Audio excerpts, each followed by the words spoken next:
Song, there's a lot of emotion in that tonight. How much did it mean to have you in the gym? Well, it's our only game here, so Friday night footy, I think Melbourne clubs probably take it for granted a little bit, but we built ourselves up for this game, and really proud of the boys, the way they handled that last quarter. There wasn't a lot of coaching going on up top, it was sort of over to them, and I thought they handled it pretty well. Were you concerned at half-time? I mean, you were in control for a lot of the match and you suddenly found yourself behind.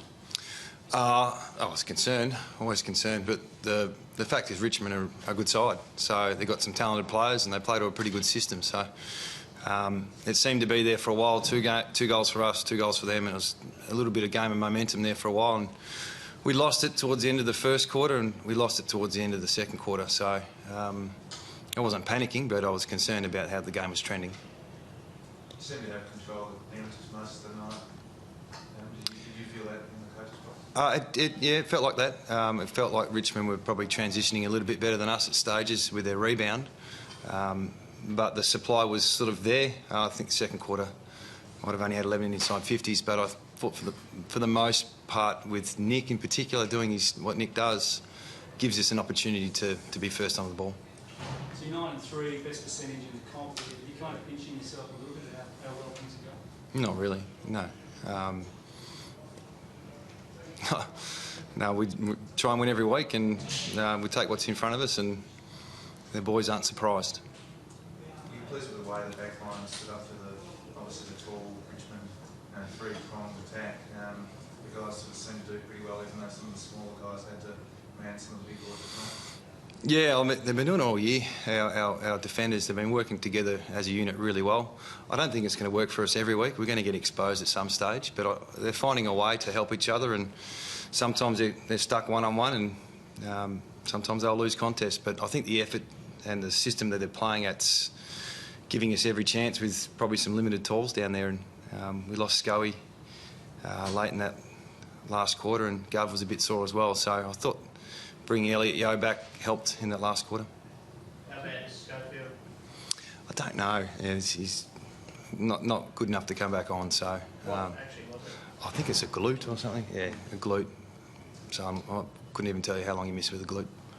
Just on the government's effort to sort of play through some physical issues, how sort of important has that been for you? He's to go much to learn how to do that. Well, he was really keen to play this week. I think he's going to be a big game player for us.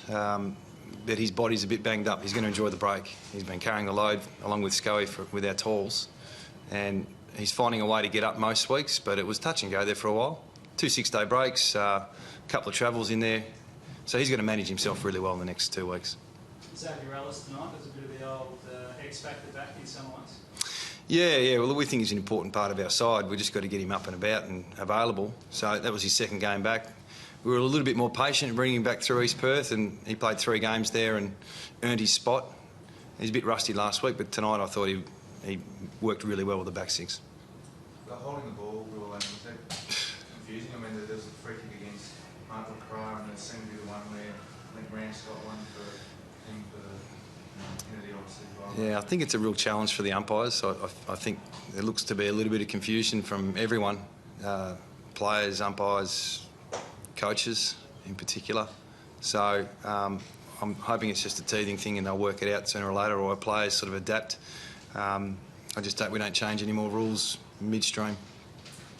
Have you rated Jack Darling second game back? Pretty solid. Yeah, our forwards fight one down a lot. So I thought he kicked a couple of really important goals for us when the game was up for grabs early. So I think he just contributed. I think there's another gear he can go to.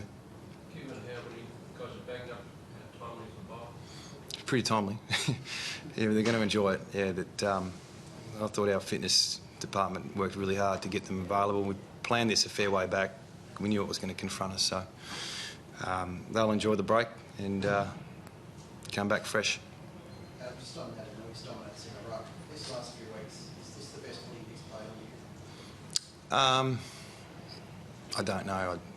I haven't given it much thought.